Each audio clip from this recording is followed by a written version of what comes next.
4 na taon ako nagtrabaho sa abroad. Hindi sa layuning makaipon, kundi upang makalimot sa isang kabiguan. Hindi ko akalain na pagbalik ko dito ay mahahayag pala sa akin ang buong katotohanan. Herlin, gumanda ka ngayon ha, pamangkin. Mukhang hiyang ka sa 4 years mong pagtatrabaho sa abroad. Si Chang Laura talaga, palabiro pa rin hanggang ngayon. Kaya naman mukhang bata pa rin ang tiyahin mo, oh.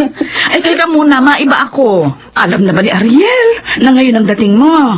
Opo, laging tumatawag sa akin ng lalaking yun eh. Oh. Pero sabi ko, wag na akong salubungin. Kung gusto niya, dito na lang ako puntahan sa bahay. Ay, hanggang ngayon ba? Hindi mo pa rin siya sinasagot? Chang, ayoko na pong magmahal. At alam niyo po ang dahilan kung bakit. Ay, Herlin, hindi naman sa nakikialam ako ako yung nagmamalasakit lang. Dahil ayokong tumandang dalaga ka, na mag-isa ka, oh. Hindi lahat ng lalaki maloloko. Mabait at tapat si Ariel.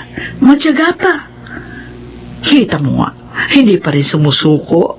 Kahit na nga, mahigit 3 taon na siyang nanliligaw sa'yo. Chang, Sana, bigyan mo rin siya ng puwang, dyan, sa puso mo.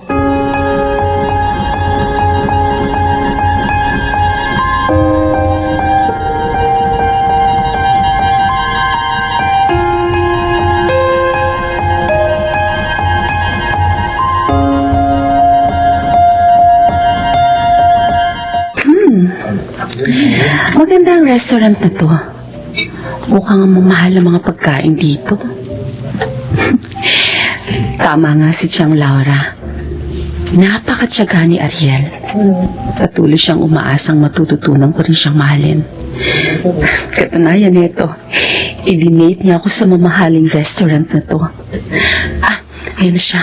Papalapit na siya sa akin. Herlin? Ang kasama niyang lalaki. Sino yung kasama mo, Ariel? Itong kaibigan ko, si Aaron. Aaron Cordova. Aaron, siya yung sinasabi ko sa'yo, si Herlin. Kumusta ka, Herlin? Mabuti naman. Aaron Cordova.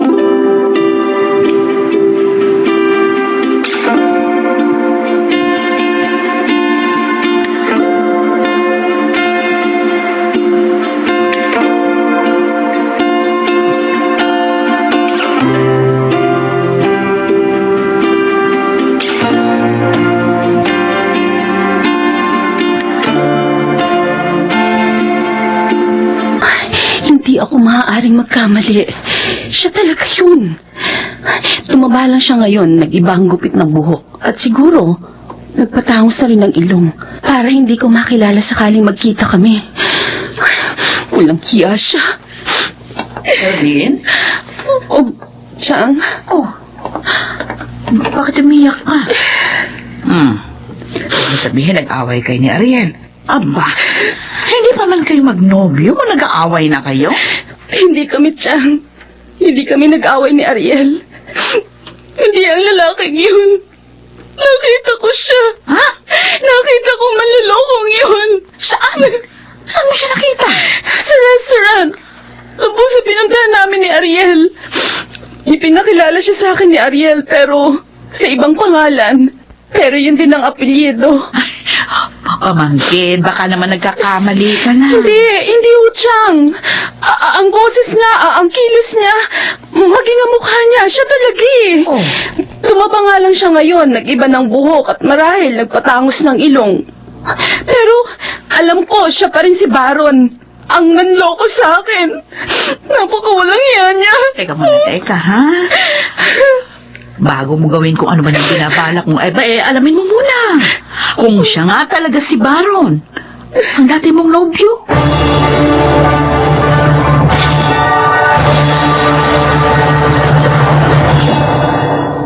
Ariel, gaano mo na ba katagal na kaibigan yung si Aaron? Mahigit 3 taon na. Bakit mo na itanong? Kasi partner mo siya sa business, di ba? Oo, mahigit 3 years na.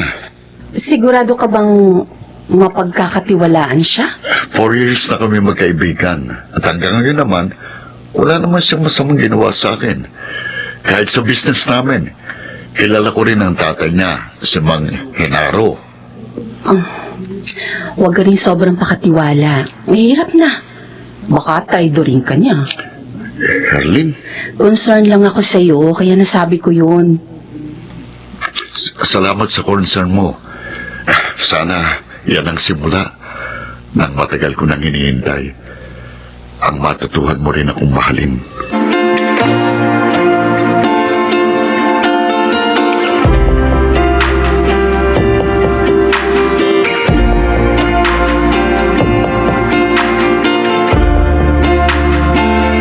Ikaw ba si Lily? Ang girlfriend ni Aaron? Ako nga. Sino ka? At bakit mo kami kilala ni Aaron? Ako si Herlin Angeles. Ang dating nobya ng boyfriend mong manluloko. Ano? Miss, baka naman nagkakamali ka. 3 years ko ng boyfriend si Aaron at ako lang ang mahal niya. Mahigit 4 na taon na ang nakakaraan. Ikakasal na kami noon.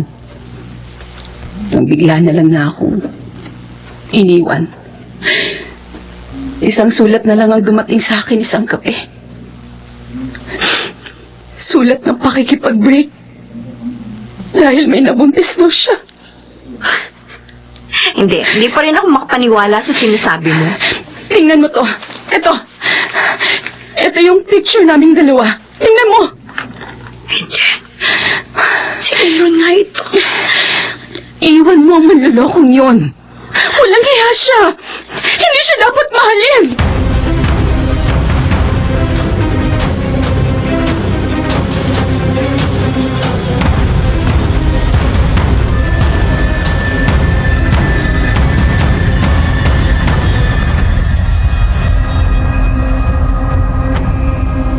Lily? Kanina ko pa napapansin na matamlay ka. Bakit masama ba ang pakiramdam mo? Talagang masama ang pakiramdam ko. Ha? At gustong-gusto kong manampal ng tao. Ano? Sandali, galit ka ba? Hindi lang galit. Galit na galit sa'yo. Sa akin? Bakit? Anong nagawa ko? 3 taon kitang pinagkatiwalaan. Yung pala, manluloko ka. Sandali, ha? Hindi kita maintindihan eh. Paano ko nanloko? Nagpunta rito si Herlin Angeles. Ang babaeng niloko mo. Mahigit 4 na taon na nakakaraan. Niloko ko? Herlin Angeles? Huwag ka nang umarte dyan. Aminin mo na totoo. Sandali. Tama, naalala ko na. Narinig ko na nga ang pangalang yon. Pero Lily, hindi ko siya girlfriend. Narinig ko yun kay Itay at kay Baron. Sino Baron?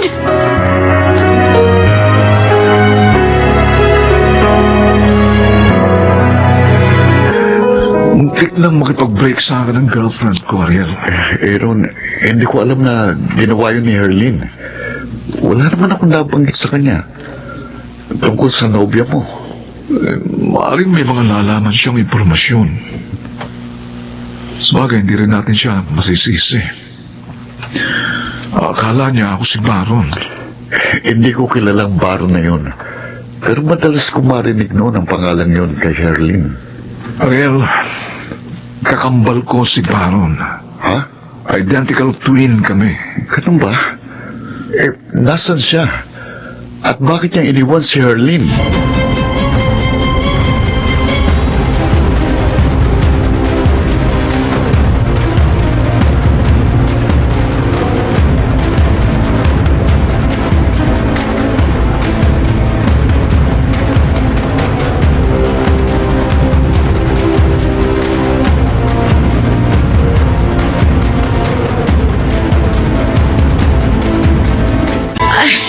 Hindi ako makapaniwala.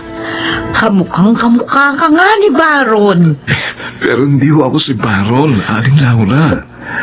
Kakambal ko po siya. Identical twin kami. Ano? Pero siyang nabanggit sa akin na...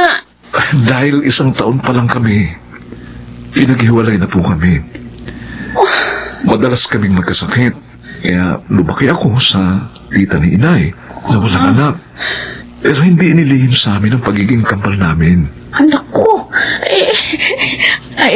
papasensya na ka mo sa girlfriend mo, ha? At nasan ngayon ang walang hiya mong kakambal? Sinaktan na niyang damdamin ko, ipinahiya niya pa ako sa mga tao. Nagkamali ang kakambal ko sa ginawa niya. Dahil hanggang ngayon, hindi mo siya nakakalimutan. Gusto ko makaharap uli ang walang hiyang yun.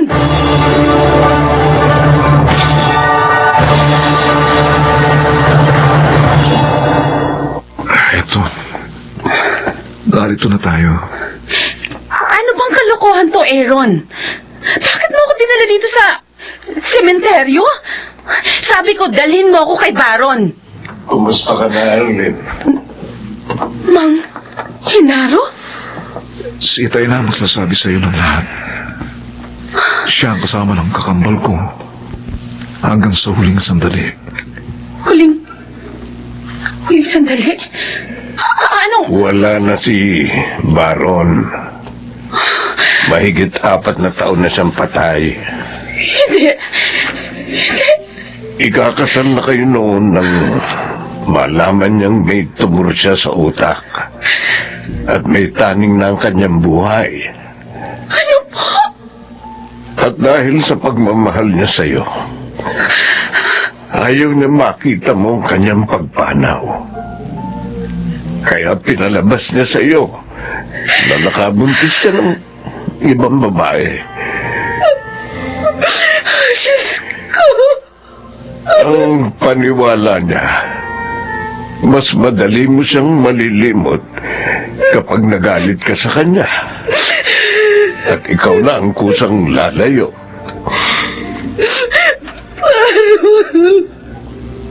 Erlin, mahal na mahal ka niya. Mahal na mahal ka ng aking anak. Hanggang sa huling sandali, sinasambit niya ang pagmamahal niya sa iyo.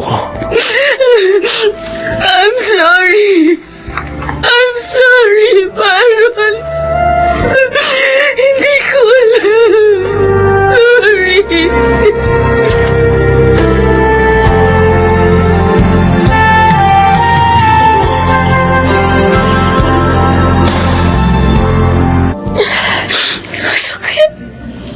Ang sakit dyan.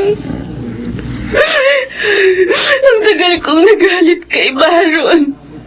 Minala ko pa siya paghigantihan. Yung pala, ayaw lang niya ako makitang naghihirap. Ayaw niya makita ko siya naghihirap. Kaya siya lumayo. Mahal niya pala talaga ako siya. Marahil, niloob na ng Diyos na magkita kayo ng kanyang kakambal upang mapawi na ang galit sa iyong puso. Erlin, tanggapin mo na ng maluwag sa dibdib ang lahat. Huwag ka nang mabuhay sa nakaraan. Harapin mo na ang iyong kasalukuyan.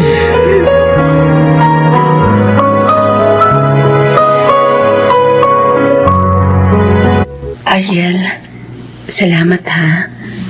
Salamat sa pagsama mo sa akin dito sa puntod ni Baron.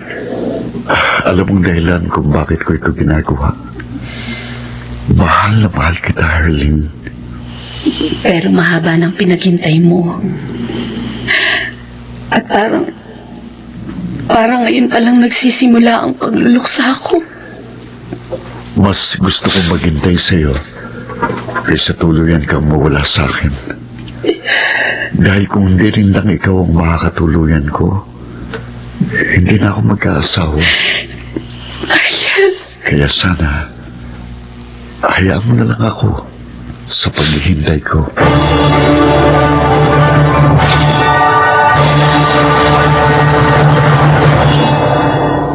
makalipas ang 2 taon, tinanggap ko na ang pag-ibig ni Ariel at agad kaming nagpakasal. Sa ngayon, may isa na kaming anak. Ako po si Herlin at ito ang aking buhay.